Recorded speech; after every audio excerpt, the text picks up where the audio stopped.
We are spending $44 billion in the coming year, more than the Tories would ever do.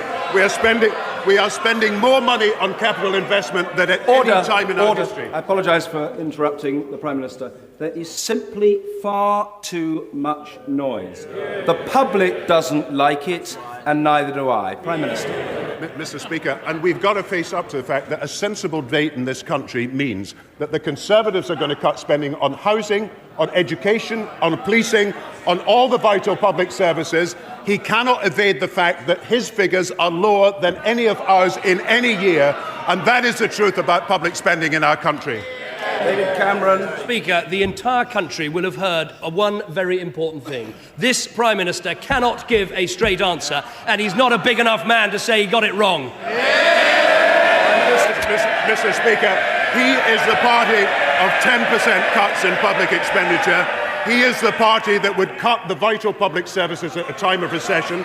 We have brought forward public expenditure to help people stay in their homes, to help people get into jobs, to help build schools, to help build hospitals. These are exactly the public services that the Conservatives would cut, and they would cut by 10% savagely, and that is not going to be allowed to happen. Order. Mr. Fabricant, you must calm yourself. It's not good for your health. Michael Fabricant, former colleague in the Conservative benches of John Bercow.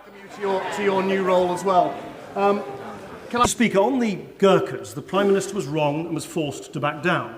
On MPs' expenses, he was wrong and forced to back down. On the Iraq inquiry, he was wrong and is now being forced to back down. The only gear left for this government seems to be reverse. So when will we expect him to hear? When will we hear from him that he's wrong too on public spending? Mr. Speaker, I'm not wrong on public spending. We want to increase public spending. And I'm not wrong on wanting to help people in difficulty in the recession by helping the unemployed, by helping homeowners. It is the Liberal Party that wants to cut public expenditure, not the Labour Party. Applause. The Conservatives enjoyed that bit. Thrown off his stride a bit, as Gordon Brown today. I know it's the third time, but perhaps third time will be lucky. We must have some order in this House. Mr. Nick Clegg.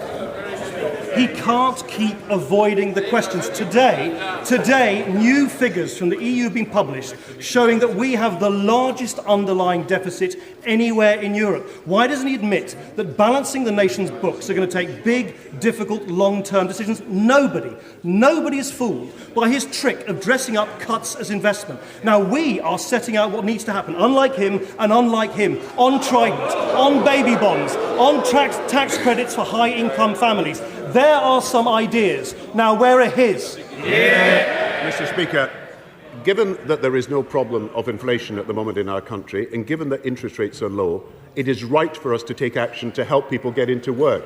It is right for us to take action to help 150,000 businesses, as we are doing.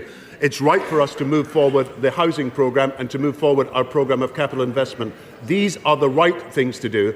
I don't think the Liberals, with their proposals to cut public spending, are doing the right thing at the moment at all. Jim Cunningham. Thank you very much and congratulations on your election, Mr. Speaker. Can I ask my honourable friend, the Prime Minister, if he will spell out the implications of the public services for pensioners and the less well-off with a 10% cut proposed by the opposition? It will increasingly become the choice within our country between us wanting to preserve our public services and wanting to expand them, and a Conservative Party that is determined to cut them by 10%. And once the public knows that that is the choice, they will have to explain in every constituency how many police and nurses and teachers are going to be cut as a result of their restrictions on spending. James Duddridge. Mr. Speaker, can the Prime Minister confirm whether he's had any correspondence, email, telephone